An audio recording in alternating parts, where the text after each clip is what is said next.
Blood has a smell. Metallic, sharp, unmistakable. It's the first thing Dr. Naomi Ade noticed as she turned the corner onto the empty Souls Street that October night. The second thing she noticed was the body.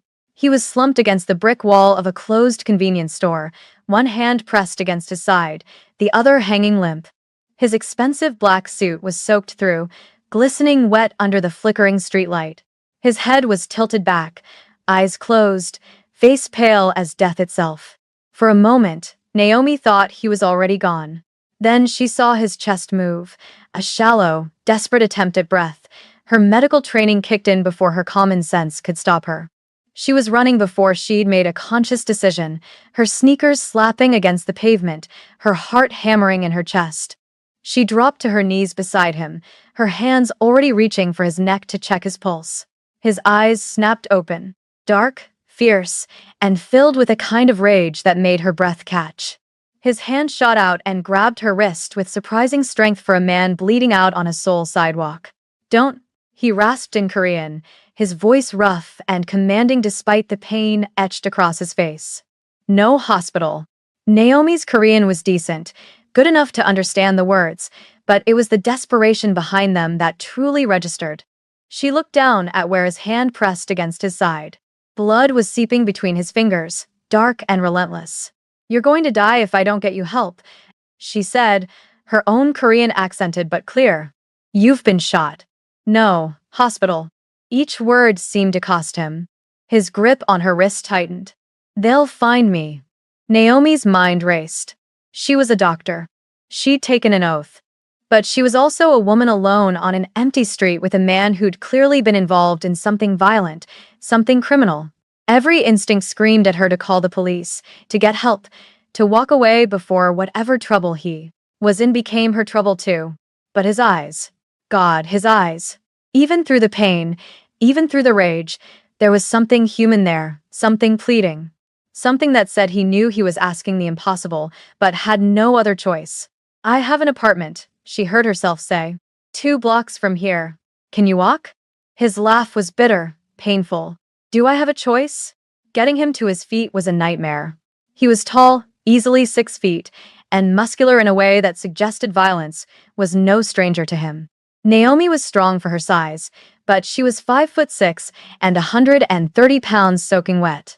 They stumbled together through the empty streets like drunken lovers, his arm heavy across her shoulders, her arm wrapped around his waist, both of them leaving a trail of blood drops on the pavement like breadcrumbs leading straight to her door. She prayed no one would see them. It was past 2 in the morning, and this part of Itaewon was usually quiet at this hour, but Seoul never truly slept. Every shadow seemed to hide watching eyes. Every distant sound made her flinch. They made it to her building, a modest walk-up in a neighborhood popular with foreigners. She'd been in Seoul for 6 months, working at an international medical clinic, learning the language, finding herself after a brutal breakup back home in Houston. This was supposed to be her fresh start. Her clean slate, her chance to focus on medicine without the complications of her old life, and now she was bringing a bleeding stranger into her home. Her apartment was small but tidy, a 1-bedroom with a galley kitchen and a bathroom barely big enough to turn around in. She decorated it with prints from local artists and plants she was slowly killing despite her best efforts. It was her sanctuary, her safe space. She kicked the doors shut behind them and half-carried, half-dragged him to her couch. He collapsed onto it with a groan that sounded like it came from somewhere deep in his couch. Soul. Blood immediately began soaking into her cream-colored cushions. She'd worry about that later. "I need to see the wound," she said, already moving to her bathroom to grab her medical bag. She kept it well-stocked, a habit from her residency days when she'd been too exhausted to know what day it was, let alone whether she'd have time to restock supplies. When she returned, he'd managed to shrug off his jacket. His white shirt beneath was ruined, stuck to his skin with blood. She grabbed scissors from her bag and cut it away without ceremony. The wound was in his right side, just below his ribs. Entry wound, no exit. The bullet was still in there. "This is bad," she said, more to herself than to him. "You need surgery. Real surgery, in a real hospital with real equipment." "Make do," he said through gritted teeth. His eyes were on her face, intense despite the pain. You're a doctor, I can tell. The way you move, the way you assess. You know what you're doing. Knowing what I'm doing and having the right tools are two different things. But even as she said it, she was laying out supplies on her coffee table. Gloves, antiseptic, gauze, sutures. She had local anesthetic, thank God. She had antibiotics. She had enough to stabilize him, maybe. Enough to keep him alive until morning. Maybe. What's your name? She asked as she snapped on the gloves. Keep him talking. Keep him conscious. He was silent for a long moment. Then, Jiwon. Kang Jiwon. I'm Naomi. Dr. Naomi Ade. She swabbed the area around the wound with antiseptic. He hissed but didn't pull away. This is going to hurt. A lot. I'm going to inject local anesthetic, but it won't block everything. When I go in for the bullet, you're going to feel it. I've felt worse. She believed him. There were scars on his torso, old ones. A knife wound across his ribs. What looked like a burn mark on his shoulder. This man was no stranger to violence. The question was, what kind of violence? And more importantly, what had she gotten herself into? The injection made him tense, his hands fisting in the couch cushions. She waited for the anesthetic to take effect, using the time to set up a makeshift sterile field. It wasn't perfect. Nothing about this was perfect. But it would have to do. Tell me about yourself, she said as she prepared to probe the wound. Distract yourself. Where are you from? Seoul. Born and raised. His accent was educated, refined. You? Houston, Texas. I'm here on a work visa, practicing at Seoul International Medical Center. She took a breath. This is going to hurt now. Try not to move. The forceps slid into the wound, and his entire body went rigid. A sound escaped his throat, something between a growl and a groan. Sweat broke out across his forehead, but he didn't move, didn't thrash. The control was impressive and terrifying in equal measure. She felt the forceps hit metal, got a grip, extracted slowly, carefully. The bullet came out clean, deformed from impact but intact. She dropped it into a bowl with a clink and immediately began packing the wound with gauze to control the bleeding. Got it, she said. Now I need to clean the wound thoroughly and close it. You're going to need antibiotics. Strong ones. And you need to rest. No moving, no stress, no excitement for at least a week. Not possible. Then you'll die of infection or internal bleeding. Your choice. She was cleaning the wound now, her movements efficient despite the adrenaline coursing through her system. Who shot you, Jiwon? Again, that silence. Then, someone who'll regret it. The certainty in his voice sent a chill down her spine. This wasn't bravado, this was a promise. She sutured the wound closed with careful, precise stitches. 12 of them neat and even. Her hands didn't shake. They never did when she was working. It was only after, when the crisis had passed, that the trembling would start. By the time she'd bandaged him and set up an IV drip of antibiotics and fluids, dawn was breaking outside her window. Soft light filtered through her curtains, turning her living room golden. Jiwon's eyes had closed, his breathing deeper now, more regular. The pain medication she'd given him was finally kicking in. Naomi sat back on her heels and looked at him. Really looked at him. Even pale and wounded, he was striking. Sharp cheekbones, strong jaw, a face that would turn heads anywhere. His hair was black, cut short and neat. His hands, even relaxed, looked strong. Capable. There was a tattoo on his left forearm, partially hidden by the IV line. She couldn't make out the design. What had she done? She'd saved his life. That was what doctors did. But she'd also brought a man who'd been shot, a man who refused hospitals, a man who spoke of revenge with cold certainty into her home. She'd made herself complicit in whatever he was involved in. She'd crossed a line she couldn't uncross. Her phone buzzed, a text from her colleague at the clinic, asking if she wanted to grab coffee before their shift. Normal life, continuing without her. She typed back a quick excuse about not feeling well, needing to rest. The lie felt bitter on her tongue. When she looked back at Jiwon, his eyes were open again, alert, watching her. Thank you, he said quietly. The words sounded strange coming from him, as if gratitude wasn't something he was used to expressing. You saved my life. It's what I do. She stood, pulling off her gloves, disposing of the bloody supplies. But you need to leave as soon as you're stable. I can't, I shouldn't. This was a mistake. You regret helping me. It wasn't a question. She met his eyes. I regret that you needed help like this. I regret whatever brought you to that street corner bleeding out. But no, I don't regret saving your life. I'm just not sure what happens next. What happens next? He said slowly, is you let me rest, let me heal. And then I'll leave. You'll never see me again. It should have been reassuring.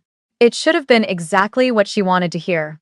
But something in his tone suggested he didn't quite believe it himself. The day passed in a strange, surreal haze. Naomi called in sick to work, claiming a stomach bug. She checked Jiwon's vitals every few hours, changed his bandages, adjusted his medications. He slept mostly, the deep sleep of a body focused on healing. When he was awake, they didn't speak much. The television played quietly in the background, Korean dramas she only half understood providing white noise. She tried to work, to read medical journals, to do anything normal.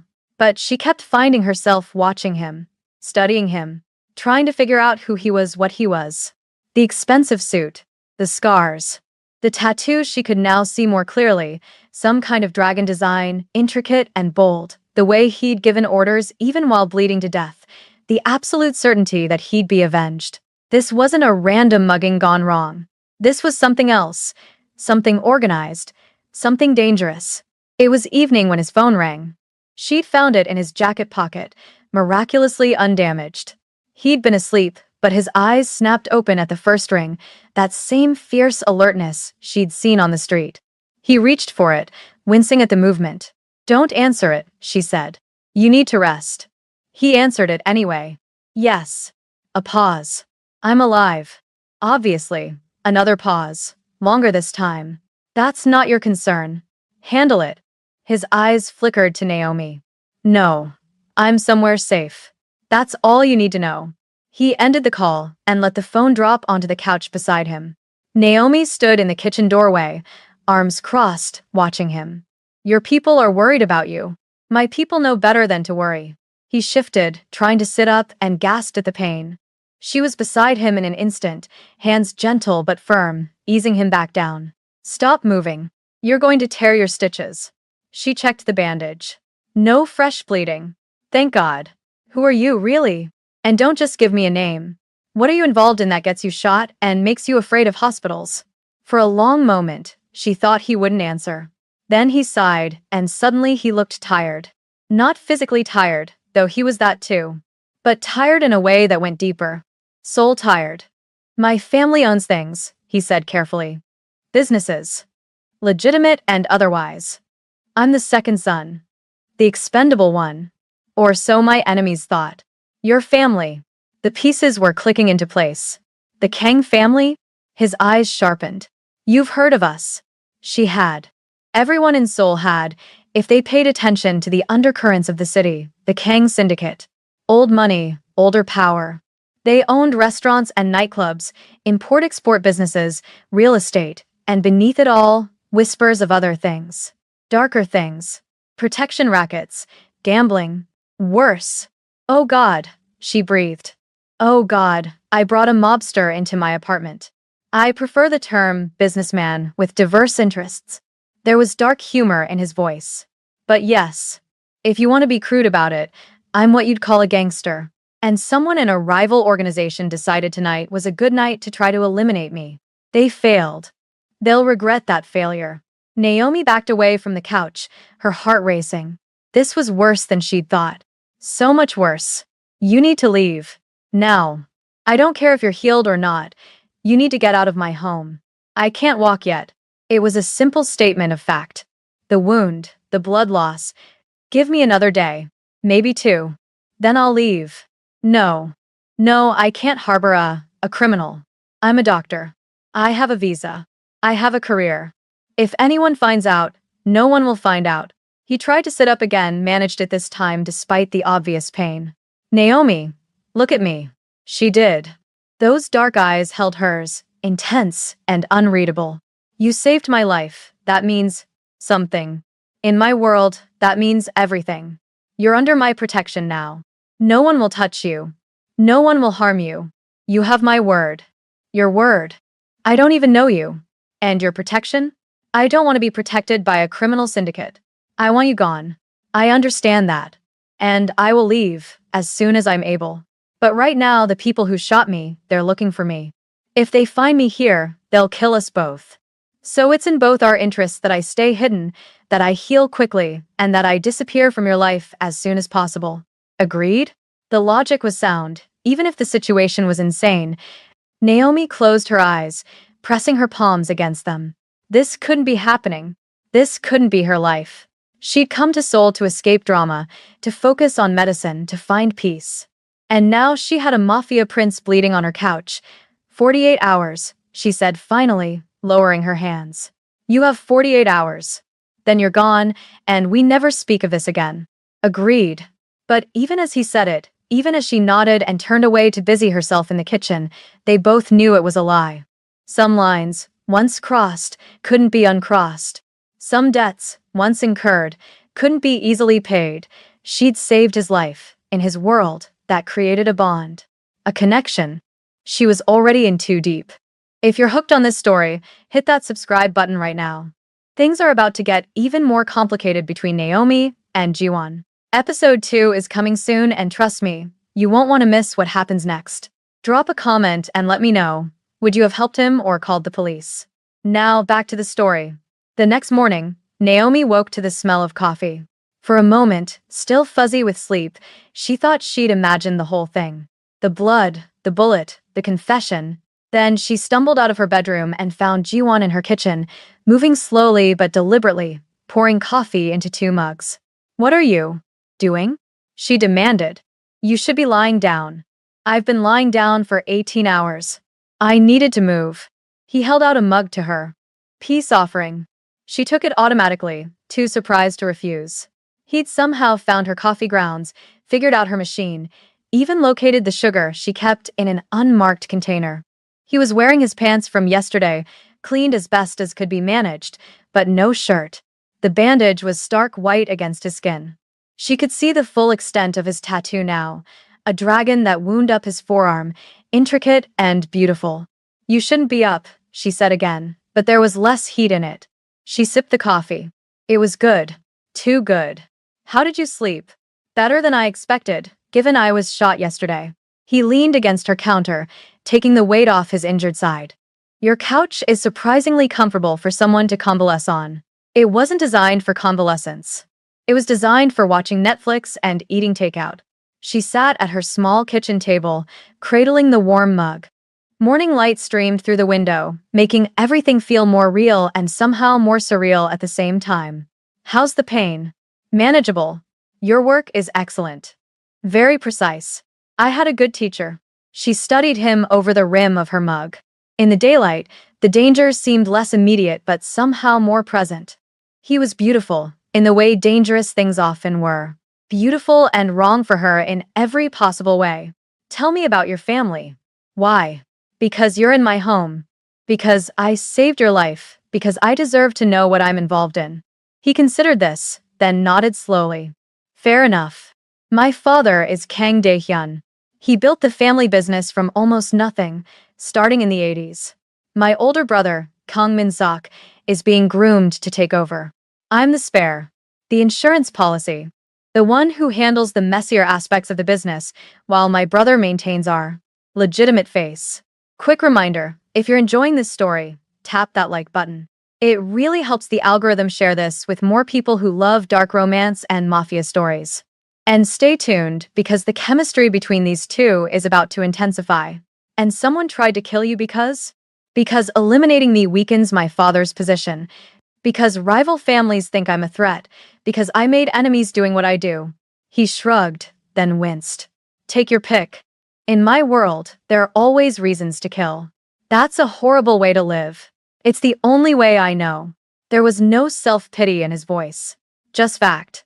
I was born into this. Raised in it. I'll probably die in it, though hopefully not this week. Naomi shook her head. There has to be a way out. You could leave. Start over somewhere else. And be hunted for the rest of my life? No. You don't leave the Kang Syndicate. You either rise in it or you die in it. Those are the only options. He met her eyes. But you're different. You chose medicine. You chose to help people. That's admirable. It's what I was always meant to do. My mother was a nurse. She died when I was 16, cancer. I watched the doctors fight for her, watched them do everything they could. It wasn't enough, but the fact that they tried, that they cared, it meant everything. I knew then that I wanted to be that for other people. And your father? Remarried within a year. Someone young, someone who didn't want his teenage daughter around. I raised myself, mostly. Worked my way through college, through med school. Built myself from nothing, like your father. Except I built something that saves lives instead of taking them. The words hung between them, sharp and accusatory. Ji-won didn't flinch. You think I enjoy it? The violence? I think you accept it too easily. Accepting reality isn't the same as enjoying it. I do what I must to survive, to protect my family, just like you did what you must when you brought me here, instead of leaving me to die. He pushed off from the counter, moving slowly back toward the couch. We're not so different, you and I. We're completely different. Are we? You broke the rules to save me. You're harboring a criminal. You're lying to your employers, your colleagues. All to preserve a life. My life. That makes you complicit, whether you like it or not. The words stung because they were true. She had broken the rules. She was lying. She'd crossed lines. She'd promised herself she'd never cross, all in the span of a single night. I hate that you're right, she said quietly. I hate that I had to be saved by someone with a conscience. It complicates things. But there was something in his voice that suggested he didn't hate it as much as he claimed. The day passed more comfortably than the previous one. They talked, carefully at first, then with increasing ease. He told her about Seoul, about the places tourists never saw, the hidden restaurants and secret gardens.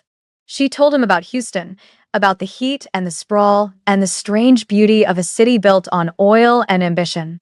They watched terrible Korean game shows and argued about whether the contestants were actually that enthusiastic or just good actors. It was against all logic and reason, almost nice.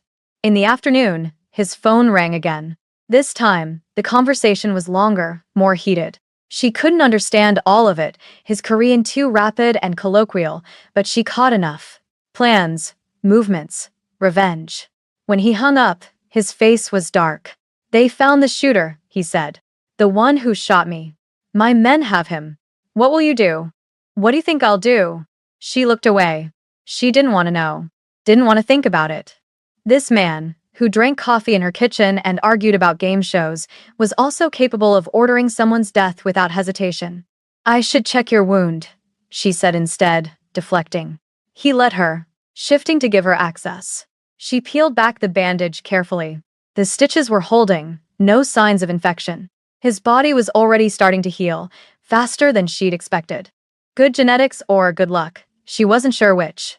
Her fingers brushed his skin as she applied fresh bandaging. He went very still. She became suddenly, acutely aware of how close they were. Of the warmth of his body.